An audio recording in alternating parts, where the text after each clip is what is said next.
বসে দেখি 2.3 page number 32। যে অঙ্কগুলো করাবো বুঝতে হবে 1 2 3 6 7 9 12 13 এই সবগুলো একই টাইপের অঙ্ক, একটু এদিক ওদিক করা আছে। আমি যেটা অঙ্ক করাবো প্রথমে 6 নম্বরটা বোঝাবো। বলছে এক ব্যক্তি মাসিক আয় 24,750 টাকা। তাহলে মাসিক আয় 24,750 টাকা। বাড়ি ভাড়া দেন কত টাকা? 750 টাকা। যে বাকি টাকা, তাহলে বাকি টাকা কত হবে? বাকি টাকা বাকি পড়ে থাকে কত পড়ে থাকে? কি করতে পড়ে থাকে? 24,000 টাকা পড়ে থাকবে। এবার এই টাকা তিনি 3:1 অনুপাতে সংসার খরচ ও ছেলে মেয়েদের শিক্ষার জন্য খরচ করেন। তাহলে লিখে দেবে সংসার খরচ ও ছেলে মেয়েদের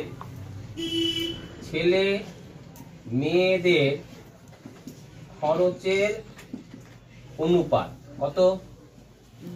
3:1 নাকি? তারপর লিখবে অতএব, এইটা মাস্ট হচ্ছে, অতএব সংসার খরচের আনুপাতিক ভাগ হার। মনে থাকবে সংসার খরচের আনুপাতিক ভাগ হার। সংসার খরচ কত অনুপাত আছে? আনুপাতিক ভাগার নিয়ম হচ্ছে 3। যেটা আছে সেটা লিখবো, তার সঙ্গে যে অনুপাতগুলো আছে সেগুলো যোগ করব। তাহলে কত হলো? 3/4। মনে রাখবে। এবার ছেলে মেয়েদের খরচের আনুপাতিক ভাগ আর কত হবে বলো? উপরে কত হবে? ছেলে মেয়েদের খরচ কত আছে? 1।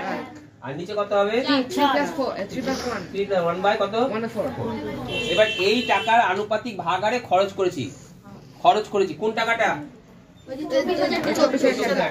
এই 24,000 টাকা। কারণ এইটা পেয়েছিলাম, এটা খরচ করেছি, বাড়ি ভাড়া দিয়েছি, এই টাকা পড়ে থাকলো, এই টাকাটা আমি এইভাবে খরচ করব। ক্লিয়ার? তাহলে এবার লিখবে, অতএব লিখবে কি? অতএব লিখবে 24,000 টাকার মধ্যে 24,000 টাকার মধ্যে ছেলে মেয়ের খরচ কত হবে? সংসার খরচ করেন।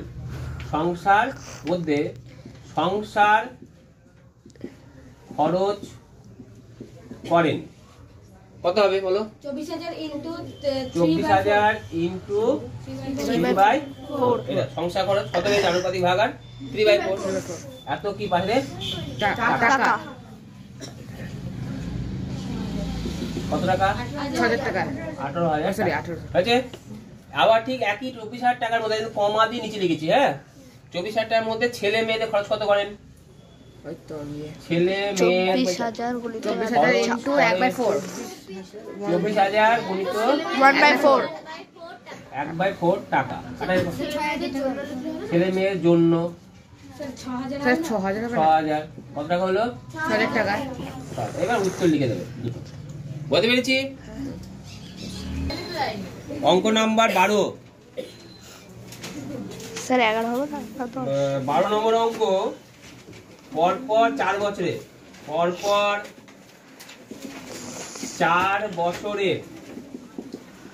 খরচের অনুপাত দিয়েছে।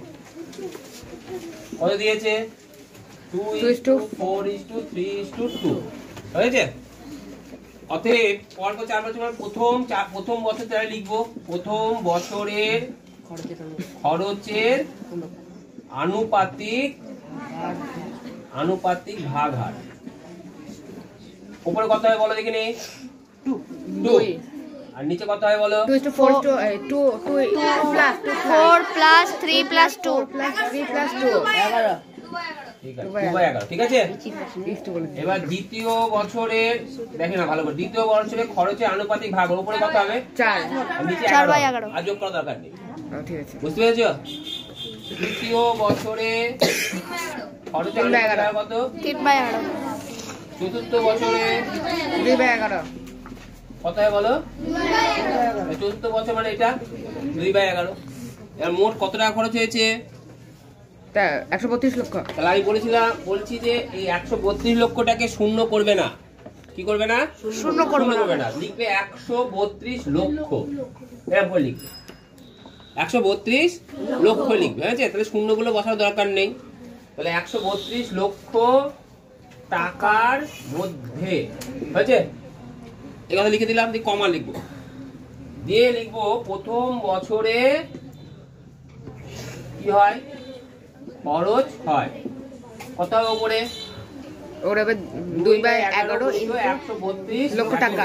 লক্ষ টাকা। দেখে দিতে 11 × 11 11 × 22 কত লক্ষ হলো? 24 লক্ষ টাকা। লক্ষ টাকা। ক্লিয়ার? দ্বিতীয় বছরে খরচ হয় উপরে কত হবে বলো? 4/11 4/11 গুণিত 132 লক্ষ টাকা। লক্ষ টাকা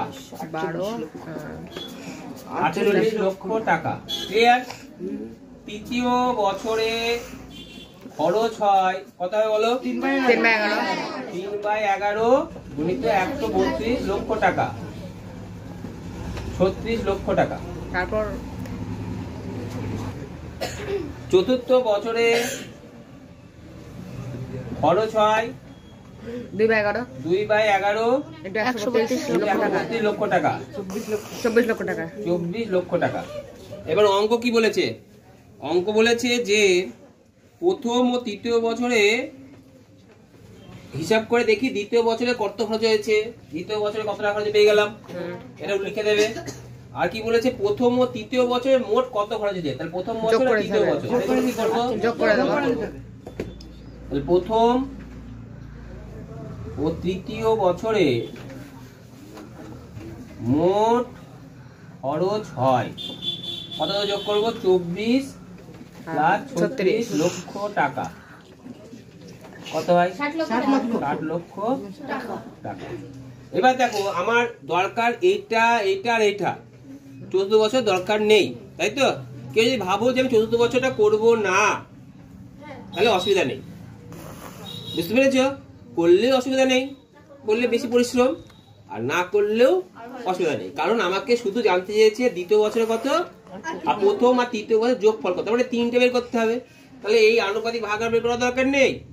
আবার চতুর্থ বছর কত টাকা পেলাম সেটাও বের করার দরকার নেই। এবার লাস্টে উত্তর লিখে দেবে যে যেগুলো উত্তর জানতে যে দ্বিতীয় বছরে তার দ্বিতীয় বছর খরচ হয়েছে 38 লক্ষ টাকা, আর প্রথম ও চতুর্থ বছরের মোট খরচ হয়েছে 60 লক্ষ টাকা। মনে থাকবে তো? আর বাদ বাকি যে অঙ্কগুলো থাকলো সব নিজে নিজে বাড়িতে করার চেষ্টা করবে।